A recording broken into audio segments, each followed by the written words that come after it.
Noël Ndiogoudienne, bonjour. Bonjour Babacar. Aujourd'hui, 24 février, il y a un an, se tenait l'élection présidentielle au Sénégal, un scrutin qui a vu la réélection de Macky Sall et dès le premier tour. Retour sur cette présidentielle du 24 février 2019 dans Histo Géo ce matin. Oui Babacar, l'élection présidentielle du 24 février 2019, la 11e dans l'histoire du Sénégal, était marquée par une innovation majeure qui est l'introduction du système de parrainage citoyen.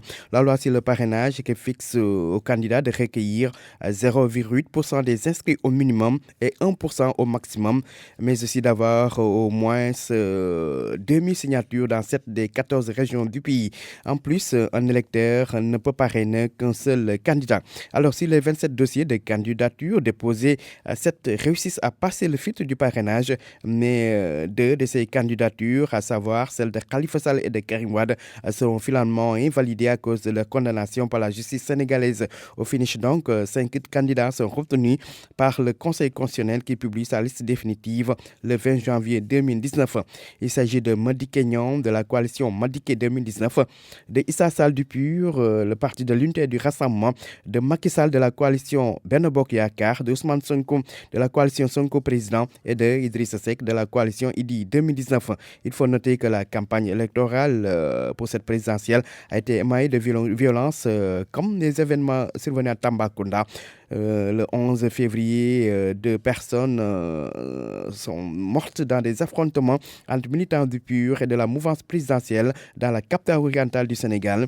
L'une a été poignardée et l'autre, un conducteur de moto Jakarta, a été mortellement fauché par le cortège du candidat Issa Sall.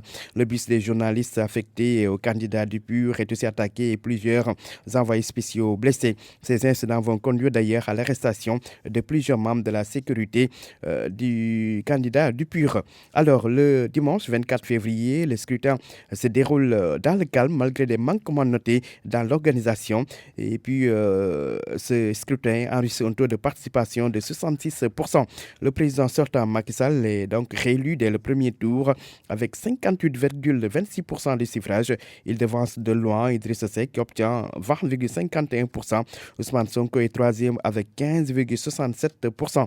Issa Sall avec 4,07% et Madické Niang avec 1,48% seront respectivement à la 4e et à la 5e place. Il faut signaler et préciser que les 4 candidats de l'opposition ont décidé d'un commun accord de ne pas faire de recours, même s'ils rejettent totalement ces résultats publiés par la Commission nationale de recensement des votes. Soulignons pour terminer qu'après sa réélection, le président Macky Sall a prêté serment le 2 avril 2019 à Dakar Arena de Diamniadio Babacar.